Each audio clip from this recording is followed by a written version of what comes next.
तभी अचानक उसे कामिनी नजर आई।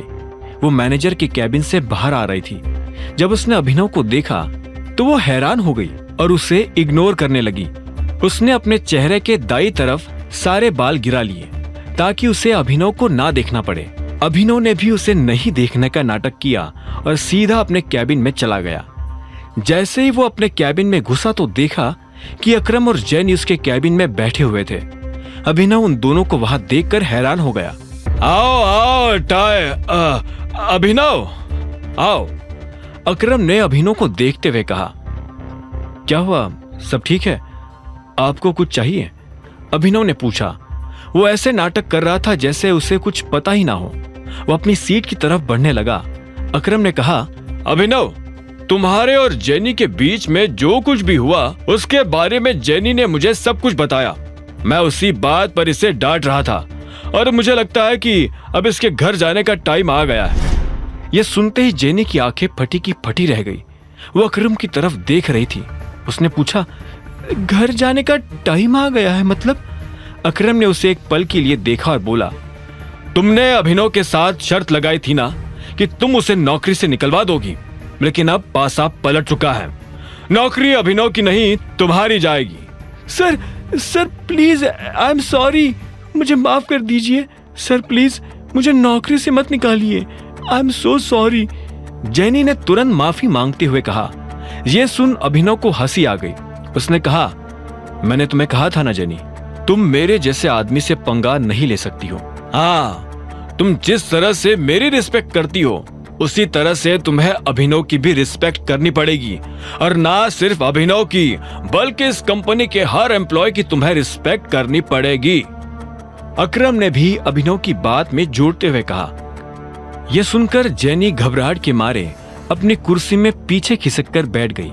उसने अभिनव को देखा और बोली, प्लीज मुझे नौकरी से मत निकालिए, प्लीज अकरम सर, मुझे।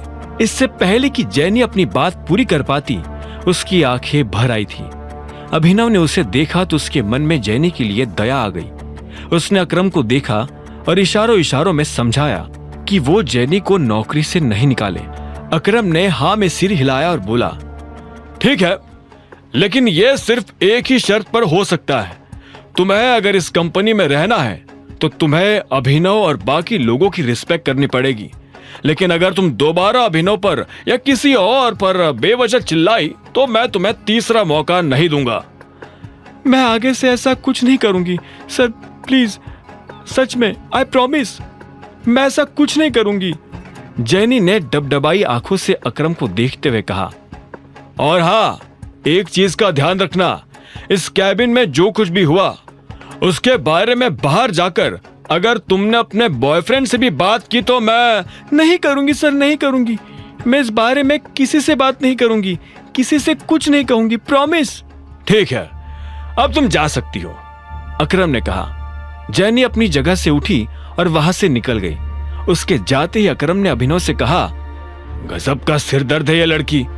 अरे हाँ, लड़की से याद आया, मैंने तुम्हें ऑक्शन के बारे में बताया था ना, आज वो ऑक्शन होने वाला है और अलायना भी वहां आने वाली है।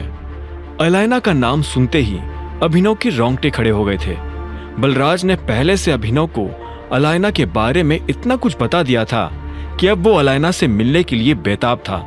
उसने कहा, हाँ, हम भी इस ऑक्शन में चलेंगे। हम नहीं, सिर्फ तुम। मैं आऊंगा पर तुम्हारे साथ नहीं। लोगों को शक होगा, हो सकता है कि मेरे साथ चलने से तुम्हें दिक्पाल छिंगावत भी मिल जाए। दिक्पाल छिंगावत का नाम सुनते ही अभिनव की आंखें बड़ी बड़ी हो गई थी। वो अपने दुश्मन से जल्द मिलना चाहता था। इतने में अकरम ने कहा, दिक्पाल से ज्यादा अलायना से बचकर रहना, she is a sweet poison. तुम्हें ले जाने के लिए मैंने अपने एक आदमी से बात कर ली है, वो तुम्हें मेरे रेस्टोरेंट से पिक कर लेगा। और हाँ, ये वीआईपी कार्ड अपने पास रखो, शहर के सभी बड़े लोगों के पास ये कार्ड है। कोई तुम्हें परेशान करे तो बस ये कार्ड दिखा देना। अभिनव ने उस कार्ड को लिया और ध्यान से देखने लगा।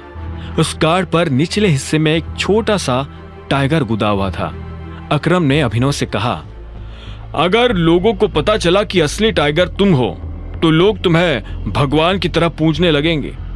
यह सुनते ही अभिनव के चेहरे पर मुस्कान आ गई। और उसने कार्ड जेब में डाल दिया।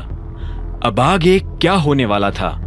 क्या होगा जब अभिनव मिलेगा अलायना से, और क्या वो आज अपने दुश्मन दिक्पाल को देख पाएगा?